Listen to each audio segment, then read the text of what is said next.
President Trump ਹੁਣੀ ਤੇ ਜਿਹੜੇ ਇਲੋਨ ਮਸਕ ਆ ਉਹਨਾਂ ਦੀ ਜਿਹੜੀ ਪਲਾਨ ਆ ਪਈ ਫੈਡਰਲ ਵਰਕਫੋਰਸ ਨੂੰ ਵੱਡੇ ਨੰਬਰਾਂ ਦੇ ਵਿੱਚ ਛੁੱਟੀ ਕਰ ਦਿੱਤੀ ਜਾਵੇ। ਉਹ ਕੱਲ ਵੀ ਆਪਾਂ ਖਬਰ ਸਾਂਝੀ ਕੀਤੀ ਸੀ।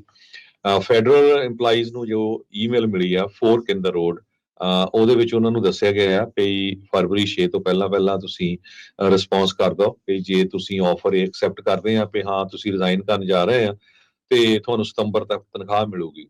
ਤੇ ਜੇ ਨਹੀਂ ਕਰਦੇ ਹੈਗੇ ਤੇ ਕਹਿੰਦੇ ਵੀ ਤੁਸੀਂ ਸਬਜੈਕਟ ਟੂ ਹਾਇਰ ਐਕਸਪੈਕਟੇਸ਼ਨਸ ਹੋਵੋਗੇ ਤੇ ਗਰੰਟੀ ਨਹੀਂ ਆ ਤੁਹਾਡੀ ਜੌਬ ਜਿਹੜੀ ਉਹ ਰਹੂਗੀ।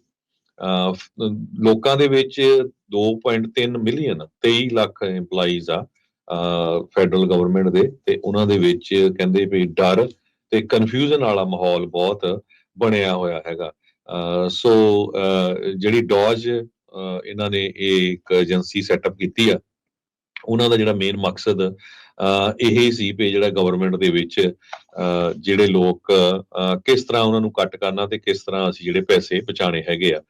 ਮਾਰਕ ਐਂਡਰਸਨ ਇੱਕ ਵੈਂਚਰ ਕੈਪੀਟਲਿਸਟ ਹੈਗੇ ਆ ਮਸਕ ਉਹਨਾਂ ਦੇ ਲਾਗੇ, ਉਹ ਇਸ ਚੀਜ਼ ਦੇ ਵਿੱਚ ਇਨਵੋਲਵ ਆ ਟਰੰਪ ਟ੍ਰਾਂਜੀਸ਼ਨ ਪਲਾਨਿੰਗ ਦੇ ਵਿੱਚ। ਉਹਨਾਂ ਨੇ ਕਿਹਾ ਵੀ ਜਿਹੜੀ ਮੌਜੂਦਾ ਫੈਡਰਲ ਗਵਰਨਮੈਂਟ ਦੇ ਵਿੱਚ EMPLOYEES ਜਿਸ ਹਿਸਾਬ ਨਾਲ ਸੈਟਅਪ ਕੀਤੇ ਗਏ ਆ, ਪ੍ਰੈਜ਼ੀਡੈਂਟ ਫਰੈਂਕਲਿਨ ਡੀ ਰੂਜ਼ਵੈਲਟ ਉਹਨਾਂ ਨੇ 1930-40 ਦੇ ਵਿੱਚ ਕੀਤਾ ਸੀ। ਉਹ ਤੋਂ ਬਾਅਦ ਹੁਣ ਜਿਹੜੀ ਬਿਊਰੋਕ੍ਰੇਸੀ ਹੈਗੀ ਆ ਉਹ ਆਊਟ ਆਫ ਕੰਟਰੋਲ ਹੋ ਗਈ ਹੈਗੀ ਆ। ਸੋ ਇਸ ਸਾਰੇ ਕਾਸੇ ਨੂੰ ਅਸੀਂ ਕਹਿੰਦੇ ਚੇਂਜ ਕਰਨਾ ਹੈਗਾ ਤੇ ਮਸਕ ਉਹਨਾਂ ਨੇ ਕਹਿੰਦੇ ਵੀ ਸਾਡੇ ਕੋਲ ਵੱਡੀਆਂ ਪਲਾਨਸ ਆ ਟਰਾਂਸਫਾਰਮਿੰਗ ਦਾ ਫੈਡਰਲ ਵਰਕਫੋਰਸ, ਤੇ ਹਜੇ ਅਸੀਂ ਇਹ ਸ਼ੁਰੂਆਤ ਹੀ ਜਿਹੜੀ ਕੀਤੀ ਹੈਗੀ ਆ। ਸਰੋਤਿਆਂ ਨੂੰ ਯਾਦ ਹੋਊਗਾ ਜਦੋਂ ਟਰੰਪ ਉਹਨਾਂ ਨੇ ਟਵਿੱਟਰ ਜੋ ਕਿ ਐਕਸ ਆ ਖਰੀਦਿਆ ਸੀ, ਉਹ ਤੋਂ ਬਾਅਦ ਵੀ ਆਪਣੇ EMPLOYEES ਨੂੰ ਇਹੀ ਈਮੇਲ ਭੇਜੀ ਸੀ ਤੇ ਪਈ ਜਾਂ ਛੱਡ ਜਾਓ ਤੇ ਜਾਂ ਤੁਹਾਨੂੰ ਫਾਇਰ ਕਰ ਦਿੱਤਾ ਜਾਊਗਾ। ਹਾਲਾਂਕਿ ਉਹਨਾਂ ਨੇ ਉਹਦਾ ਪ੍ਰੈਜ਼ੀਡੈਂਟ ਵੀ ਬਹੁਤ ਸਾਰੀ ਵੱਡੀ ਗਿਣਤੀ 'ਚ ਜੋ ਟਵਿੱਟਰ ਦੇ EMPLOYEE ਆ ਉਹ ਫਾਇਰ ਕੀਤੇ ਸੀ।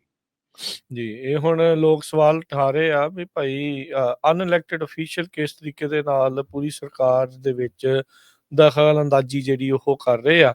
ਇੱਕ ਪਾਸੇ ਜਿਹੜੇ ਆ ਟਰੰਪ ਹੋਣਾ ਦੇ ਉੱਤੇ ਇੱਕ ਹੋਰ ਲਾਸੂਟ ਦਰਜ ਕੀਤਾ ਗਿਆ ਵੀ ਕਹਿੰਦੇ ਵੀ ਸਰਕਾਰ ਦੀ ਜਿਹੜੀ ਕਲਾਸੀਫਾਈਡ ਇਨਫੋਰਮੇਸ਼ਨ ਆ ਉਹ ਈਲੋਨ ਮਸਕ ਦੇ ਨਾਲ ਜਿਹੜੀ ਉਹ ਸਾਂਝੀ ਕਰ ਰਹੇ ਆ। ਕੋਈ ਵੀ ਸਰਕਾਰੀ ਇਨਫੋਰਮੇਸ਼ਨ ਜਦੋਂ ਕਿਸੇ ਧਨਾੜ ਦੇ ਕੋਲ ਜਾਂਦੀ ਆ ਤਾਂ ਉਹਦਾ ਕੋਈ ਬਹੁਤਾ ਚੰਗਾ ਸਿੱਟਾ ਅਜੇ ਤੱਕ ਨਾ ਕਦੀ ਨਿਕਲਿਆ ਤੇ ਨਾ ਹੀ ਕਦੀ ਜਿਹੜਾ ਉਹ ਨਿਕਲਣਾ ਹੈਗਾ ਆ। ਸੋ ਟਰੰਪ ਤੇ ਮਸਕ ਦਾ ਜਿਹੜਾ ਪਲਾਨ ਆ ਫੈਡਰਲ ਵਰਕਫੋਰਸ ਨੂੰ ਕਟੌਤੀ ਕਰਨ ਦਾ, ਉਹ ਅੱਗੇ ਜਿਹੜਾ ਉਹ ਚੱਲ ਰਿਹਾ। ਸੋ ਇਹਦੇ ਵਿੱਚ ਜਿਹੜੇ ਪ੍ਰੈਸ ਸਕੱਤਰ ਕੈਰੋਲਾਈਨ ਆ ਉਹਨਾਂ ਨੇ ਕਿਹਾ ਵੀ ਇਹ ਜਿਹੜੀ ਆਫਰ ਦਿੱਤੀ ਗਈ ਆ ਇਹਦਾ ਮਹਿਜ ਤੇ ਮਹਿਜ ਇੱਕ ਹੀ ਮਕਸਦ ਆ ਵੀ ਲੋਕ ਵਾਪਸ ਆ ਕੇ ਇੱਥੇ ਕੰਮ ਕਰਨ। ਜਿਹੜੇ ਕੰਮ ਕਰਨ ਦੇ ਇੱਛੁਕ ਨਹੀਂ ਹੈਗੇ ਆ ਕੇ ਫੈਡਰਲ ਬਿਲਡਿੰਗਸ ਦੇ ਵਿੱਚ, ਤਾਂ ਉਹ ਰਿਜ਼ਾਈਨ ਜਿਹੜਾ ਉਹ ਕਰ ਸਕਦੇ ਹੈਗੇ ਨੇ ਤੇ ਸਤੰਬਰ ਤੱਕ ਤਨਖਾਹ ਜਿਹੜੀ ਉਹ ਲੈ ਸਕਦੇ ਨੇ।